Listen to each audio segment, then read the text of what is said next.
Thanks for joining us. It's Friday, September 30th here in Korea. Live from Seoul, I'm Han Da-eun. The South Korean military has settled on the much-debated location for the THAAD missile defense system. As many had expected, the THAAD battery will be deployed to the Lotte Sky Hill Country Club in Seongju, Gyeongsang-buk-do Province. We'll begin with our Defense Ministry correspondent, Kim Hyun-bin. Defense Minister Han Min-gu told lawmakers Friday that the THAAD battery will be stationed at the Lotte Sky Hill Country Club in the northern part of Seongju, Gyeongsang-buk-do Province. It's not a formal announcement, though that's expected in the coming days.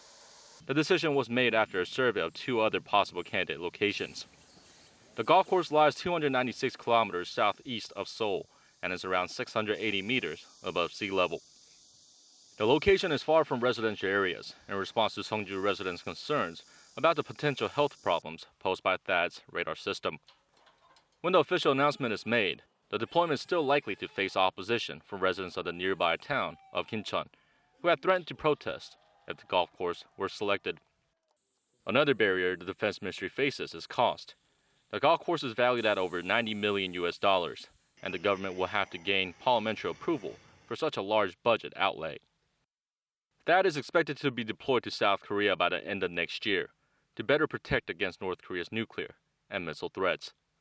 Kim Hyun-bin, ARIRANG News. Ahead of the nation's Armed Forces Day that falls on Saturday, President Park Geun-hye invited the leadership of the U.S. Forces Korea and related officials to the top office for lunch, where she expressed appreciation for the strong alliance between the two countries and vowed closer coordination against North Korean threats. 북한의 광기를 억제할 수 있는 가장 효율적인 수단은 한미 동맹을 토대로 한 연합 방위 태세입니다. 한미 동맹을 더욱 견고히 하고 빈틈없는 방위 태세를 유지해서 북한의 핵 개발 야욕을 반드시 저지하고 한반도의 비핵화와 항구적 평화를 이루어 나가야 하겠습니다. We are an alliance, and we are honored to serve as an alliance defending the Republic of Korea and our national interests. And our alliance is unshakable, it's stronger than ever, and our actions as well as our words should make that very clear. The president also noted the comprehensive nature of the partnership between the two countries aimed at promoting peace on the international stage. General Brooks expressed confidence that the lessons gained from the recent Ulchi Freedom Guardian exercise helps ensure that the allies will be victorious if called to fight. The United States is stepping up efforts to block North Korea from accessing the international banking system as punishment for the regime's recent stream of nuclear bomb tests and missile launches. Kwon So-ah has the details. Still not enough. The U.S. is further turning up the heat on North Korea's nuclear and missile ambitions, introducing a bill that aims to shut the regime out of the global banking system.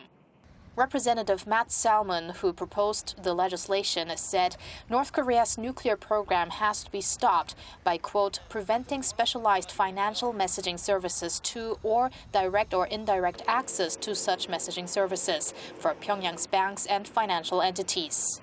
These services are necessary for global financial transactions by institutions as well as individuals.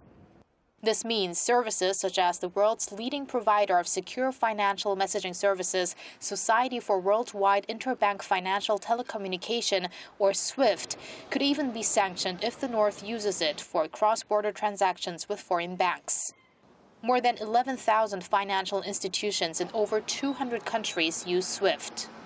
Before sanctions were lifted on Iran under its nuclear deal with world powers, Iranian banks had been disconnected from the service, which had a massive impact on Tehran's gas and oil exports.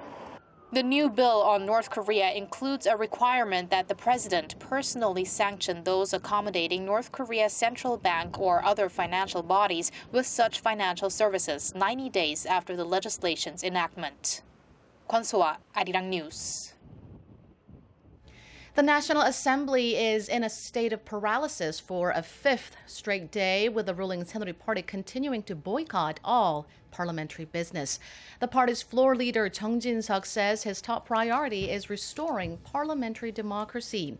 He's adamant that the ruling party will only enter into negotiations with the floor leaders of the two opposition parties if they acknowledge that Assembly Speaker Chung Se-gyun violated parliamentary law.